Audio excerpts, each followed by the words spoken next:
दोस्तों, मार्गदर्शन पे आपका बहुत बहुत स्वागत है।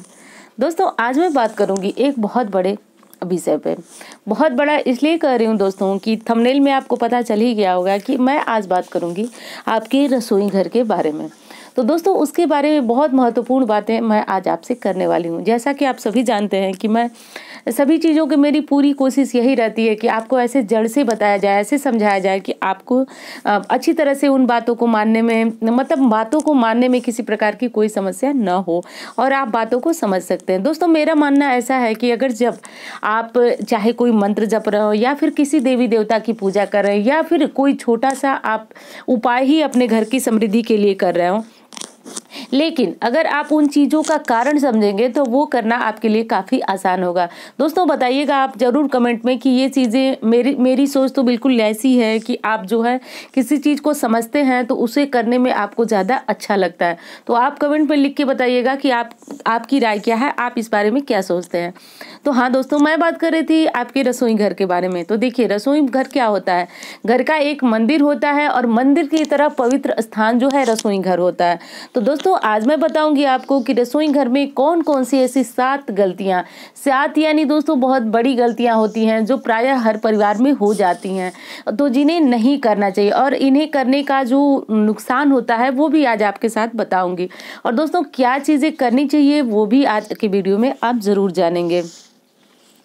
दोस्तों, सबसे पहली गलती तो ये होती है दोस्तों कि रसोई घर में जब भी आप कोई भोजन बनाएं, देखिए आप कोई भी भोजन, बहुत सारी गृहिणियां हैं जो सब्जी में नमक डालने के बाद उसका टेस्ट करती हैं। तो दोस्तों, माँ अन्नपूर्णा जो है उससे नाराज़ हो जाती हैं। अब माँ अन्नपूर्णा के बारे में आप थोड़ा सा समझ लीजिए। आप बहुत सारी वीडियो में और बहुत सारी जगहों पे सुनते होंगे कि माँ अन्नपूर्णा अन्न की देवी हैं। तो दोस्तों, वो अन्न की देवी हुई कैसे? ये कथा आप बहुत छोटी सी है, पर मैं बताई हूँ आपको शुरू में ही कि आपको बातों को समझने में आसानी होगी। देखिए, माँ अन्नपूर्णा कौन है? माता गौरी का स्वरूप ही माँ अन्नपूर्णा है। माता गौरी शिव की अर्धांगिनी।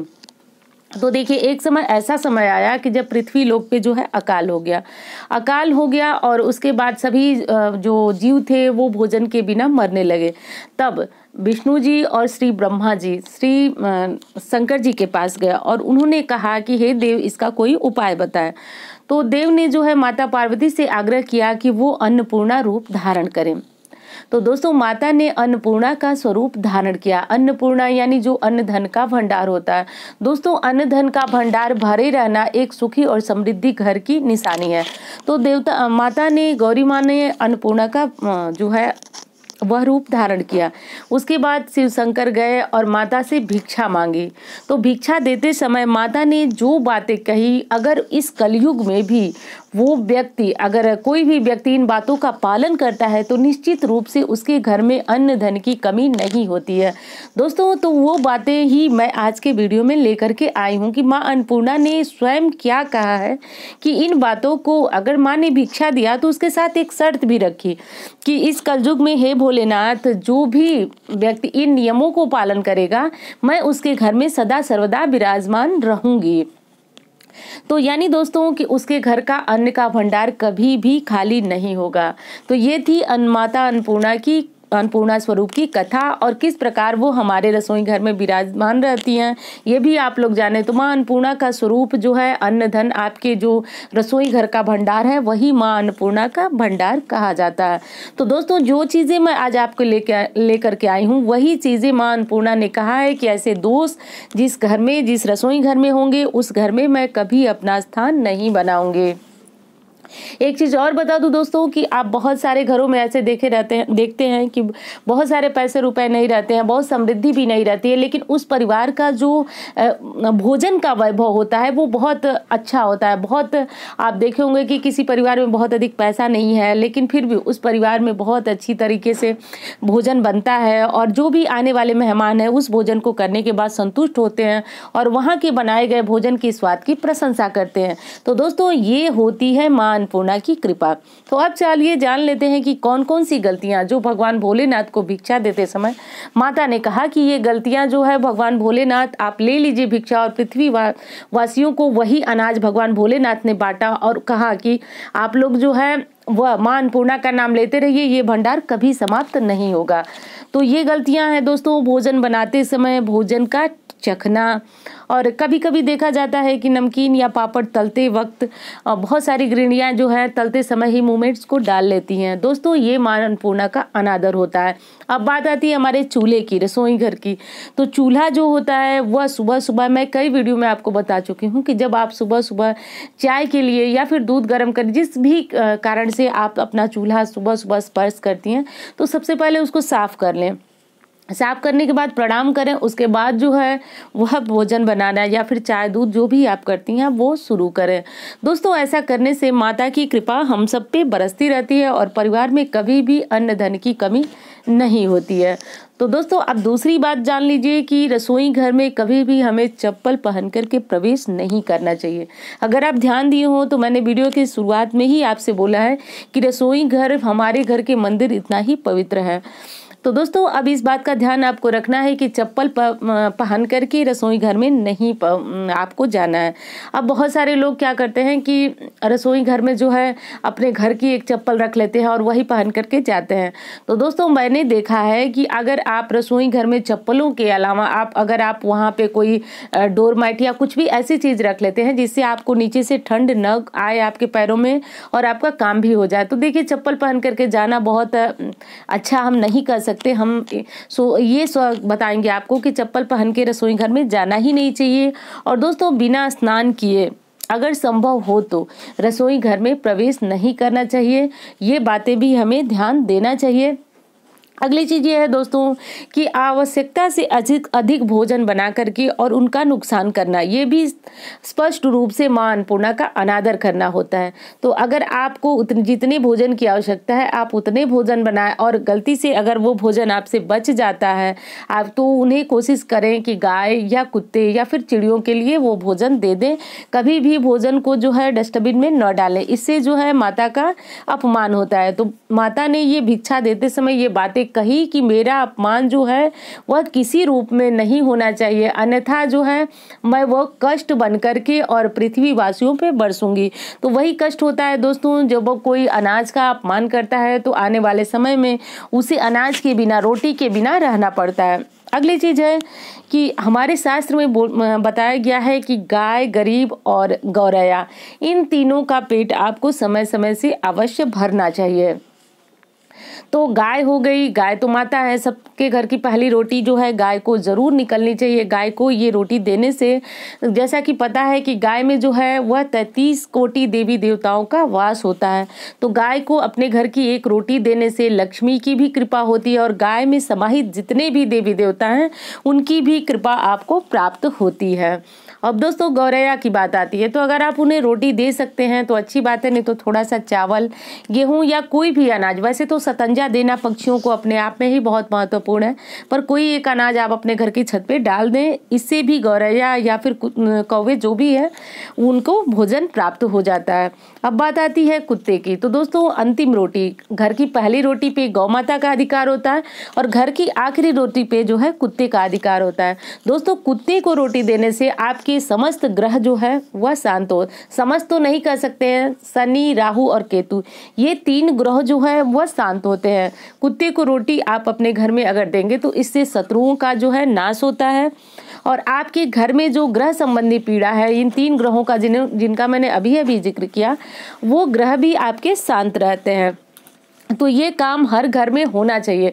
दोस्तों शास्त्र ऐसा मानता है कि हमें अपने भोजन से पूर्व कुछ जीवों को, जैसे कि मैंने बताया कि गाय, गरीब और गौरैया, तो गरीब के लिए आप समय समय से, यानी जो लोग निर्धन है, अपने भोजन की व्यवस्था नहीं कर पाते, उनको समय समय से किसी व्रत में, त्योहार में, या फिर आप हफ्ते में एक दिन कुछ न कुछ सीधा वगैरह मंदिर में ले जाकर के दान कर सकते हैं, या फिर मंदिर के बाहर बैठे लोगों को दान कर सकते हैं। पर जो मैंने बताया अभी 3 जीवों को कम से कम भोजन हमें जरूर देना चाहिए।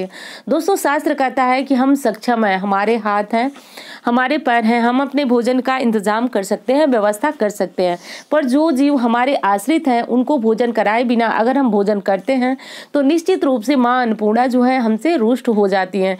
क्योंकि दोस्तों शास्त्र ये भी मानता है कि जो सामर्थ्यवान है वो तो अपने भोजन की व्यवस्था कर ले रहा है, पर जो असमर्थ है उसको प्रभु ने हमारे भरोसे, यानी सामर्थ्यवान के भरोसे छोड़ा है। तो हमारी भी जिम्मेदारी बनती है कि उन पशुओं को भोजन देने के बाद हम स्वयं भोजन ग्रहण करें। क्योंकि दोस्तों अब ऐसी स्थिति नहीं नहीं है, जिनके यहाँ गाय को रोटी देना संभव नहीं है, तो आप कोशिश करें कि प्रतिदिन की रोटियां जो है वह गाय के लिए इकट्ठी करते जाएं। और हाँ, 2 दिन 4 दिन पे अगर आपके आसपास गौशाला है या फिर गौ माता है तो आप वहां ले जाकर के रोटी दे दें। और कुछ नहीं हो सकता, संभव नहीं है गाय को रोटी दे पाना, तो एक चीज़ तो आप निश्चित कीजिए कि आपको पहली रोटी घर की बनी हुई भोजन में बिल्कुल भी आपको नहीं रखना है, न किसी को खाने को देना। बहुत छोटी सी रोटी बनाइए और आप इसको घर के छत पे डाल दीजिए। कोई जीव जो जंतु जो है वो खा जाएंगे, पर गाय के निमित्त आपको गौशाला में जाकर के प्रतिदिन के हिसाब से कुछ पैसे जो है वह जरूर दे आना है, जिससे गौ माता के लिए चारा वगैरह आ जाएगा। पर यह काम करना आपको बहुत जरूरी है।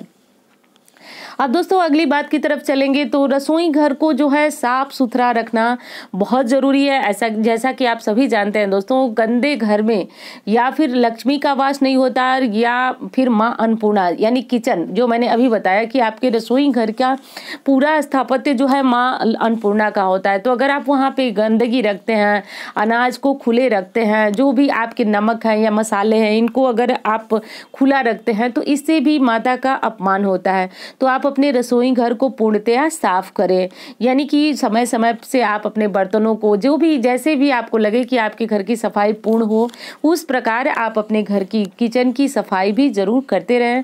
दोस्तों हम सभी जानते हैं कि रात को जूठे बर्तन रख करके नहीं सोना चाहिए। जूठे बर्तन रखने से घर में गरीबी आती है और गरीबी आने से व्यक्ति जो है बदहाल हो जाता है। ये बताने की आवश्यकता बिल्कुल नहीं है। और महत्वपूर्ण बात है दोस्तों ये कि खाना जब आप बना लेते हैं तो उसके बाद आप उसको चूल्हे पे बिल्कुल न रहने दें। खाना बनाने के बाद चूल्हे को जो है वो मुक्त कर देना चाहिए। मुक्त का अर्थ होता है दोस्तों कि कई लोग जो हैं भोजन बनाने के बाद गैस पे ही तवा को छोड़ देते हैं। बिल्कुल ऐसी कोई गलती आपको नहीं करनी चाहिए। भोजन बनाने के बाद जो है गैस से सारी सामग्री, आपको भोजन बना हुआ हो या फिर कोई बर्तन आप खुला खाली रख करके उस पर छोड़ देते हैं, ऐसी गलती न करें। भोजन बनाने के बाद अपने चूल्हे को मुक्त कर दें, उसके ऊपर कोई भी भार न रखें। अगली चीज़ दोस्तों, गरम है अगर आपका तवा तो उस पर पानी का छींटा बिल्कुल भी नहीं डालना चाहिए। उसको धोने के लिए बहुत सारी गृहिणियाँ जिनको बहुत जल्दी होती है वो गरम गरम तवे को धुलती हैं। दोस्तों तवा जो है मंगल ग्रह को बताता है, दर्शाता है, तो उस पर अगर आप पानी डालेंगे तो निश्चित रूप से परिवार में रहने वाले सदस्यों का जो है वह स्वभाव काफ़ी चिड़चिड़ा हो जाएगा।